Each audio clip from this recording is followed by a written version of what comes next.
तरह के जो पंचायती चुनाव को लेकर के आपका जो मामला आ रहा है, क्या कुछ है? देखिए, हम लोगों ने यहाँ पे पटना उच्च न्यायालय में आर्टिकल 226 कॉन्स्टिट्यूशन ऑफ इंडिया के तहत जो प्रत्येक नागरिक को मिला हुआ है, उसके तहत हम लोगों ने यहाँ रिट याचिका दायर किया है।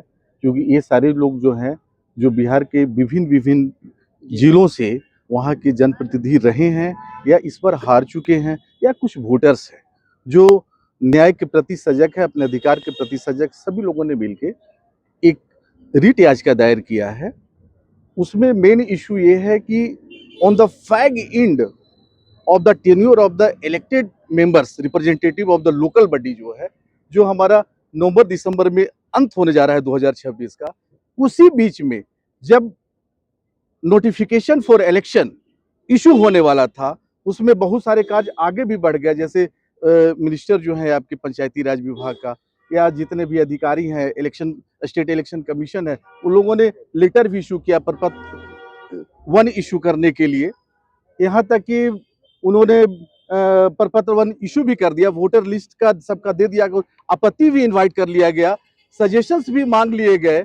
जब वो प्रक्रिया में थे कि अब नोटिफिकेशन इशू करने के लिए कि कौन सा डेट में नॉमिनेशन होगा, किस चरण में होगा, कितने चरण में जो पंचायत इलेक्शन होगा त्रिस्तरीय, वो सारी चीज को निकालने वाला थे, उसी बीच में सरप्राइजिंगली, मतलब ये अस्टोनिश फॉर अस कि एकाएक 20 जुलाई 2026 को एक नोटिफिकेशन आती है बिहार सरकार के द्वारा, जिसमें डिलिमिटेशन की बात की जाती है, परिसीमन की बात की जाती है, और कहा जाता है कि अब परिसीमन करवाने के बाद ही हम लोग इलेक्शन करवाएंगे।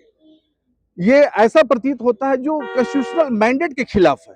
कॉन्स्टिट्यूशन में भी आप देखेंगे 1992 में 73rd अमेंडमेंट आया, जिसमें आर्टिकल 243 से लेके 243 ओ तक इसकी कॉन्स्टिट्यूशन की बात की जा रही है, इसकी प्रक्रिया की बात की जा रही है, इसकी व्यवस्था की बात की जा रही है, पंचायती राज व्यवस्था का त्रिस्तरीय के, उसमें सारी चीज मेंशन है। उसमें डायरेक्टली लिखा हुआ है, जब आर्टिकल अनुच्छेद 243E1 देखिएगा, जिसमें कहता है कि इसका टेन्योर जो इलेक्टेड मेंबर होंगे उनका 5 साल का होगा, और उनकी जो चुनाव जो होगी, फिर अगले बार जो चुनाव होगा वो 5 साल खत्म होने के पहले, prior to expiry of the tenure of the elected members, उनको चुनाव करवा लेना है।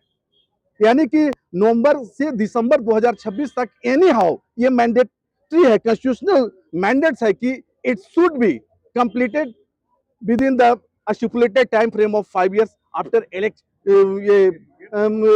Election of the same. क्या लग रहा है सर, परिसीमन के कारण जो है चुनाव नहीं हो पा रहे? हाँ, परिसीमन के कारण चुनाव अगर नहीं होती है, जैसा कि उन्होंने ला दिया है, तो परिसीमन जो है एक ऐसी व्यवस्था है जिसमें बहुत तरह का टेस्ट किए जाते हैं, 4 तरह का टेस्ट है, धीरे धीरे करके, तो एक लंबा प्रक्रिया हो जाएगी, जो 6 महीना, 8 महीना, 10 महीना, 1 साल, 2 साल, इस तरह का प्रक्रिया बढ़, और अप्रत्यक्ष, डायरेक्टली इनडायरेक्टली, प्रत्यक्ष और अप्रत्यक्ष, जब से जो लोग ऑलरेडी चयनित हैं, जो इलेक्टेड प्रतिनिधि हैं, उनको आप बेनिफिट देने का काम कर रहे हैं इसके द्वारा।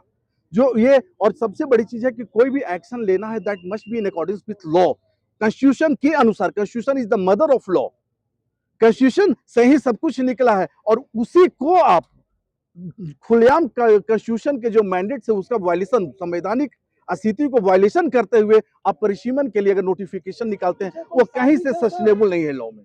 ठीक है, नहीं, इसमें ये तो हम नहीं बता सकते हैं, क्योंकि हम तो केवल लॉ को देखते हैं कि क्या वाकई जो मतदाताओं हैं या भावी प्रत्याशी हैं, ये क्या इनके साथ अन्याय हो रहा है, या कोई लॉ है, कॉन्स्टिट्यूशनल मैंडेट है, कानून है जिसकी खुलेआम उल्लंघन हो रही है।